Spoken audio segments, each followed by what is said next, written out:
جس کا وعدہ ہے وہ روز یقیناً آئے گا، انسان کا مقدر بدلے گا جب نور امامت چھائے گا، گونجے گی صدائے جلال حق۔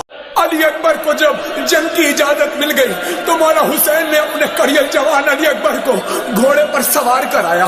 علی اکبر گھوڑے پر سوار ہوئے، میدان جنگ کی طرف روانہ ہوئے۔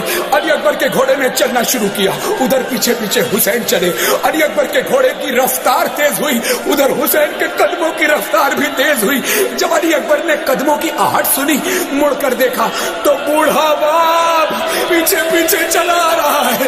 علی اکبر رکے، کہتے ہیں بابا ابھی تو آپ نے علی اکبر کو اجازت دی، بابا اب کیوں پیچھے پیچھے آتے ہیں؟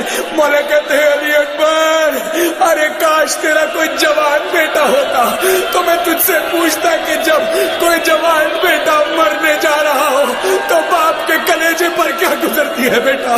علی اکبر کہتے ہیں بابا آپ کی یہ حالت دیکھ کر علی اکبر سے نہیں جایا جائے گا، بابا بابا آپ کہیں تو میں نہیں جاتا۔ مولا حسین کہتے ہیں نہیں بیٹا تو جا، مگر ایک کام کرنا، اپنے بابا کو مڑ مڑ کر دیکھتے رہنا بیٹا۔ ارے حسین چاہتا ہے تجھے زیادہ سے زیادہ دیر تک دیکھ سکے۔ ارے تو میرے نانا رسول اللہ کی شبیہ ہے، ارے جب میں اپنے نانا کی زیارت کرنا چاہتا تو تیرا چہرہ دیکھتا، ارے تجھے دیکھ کے مجھے سکون ملتا ہے میرے کڑیل جوان۔ القصہ مختصر ڈالو، علی اکبر میدان جنگ میں داخل ہوئے۔ علی اکبر نے جنگ کرنا شروع کی، اور ایسی جنگ کہ جیسے دادا علی کیا کرتے تھے۔ ہاں دادارو، جنگ کرتے کرتے حسین کا لال ظالموں میں گر گیا۔ جب ظالموں میں گرا تو کسی ظالم نے آ کر اچانک ایک نیزہ علی اکبر کے سینے میں مارا، اور علی اکبر سے سنبھلا نہ گیا، گھوڑے سے زمین پر آنے لگے۔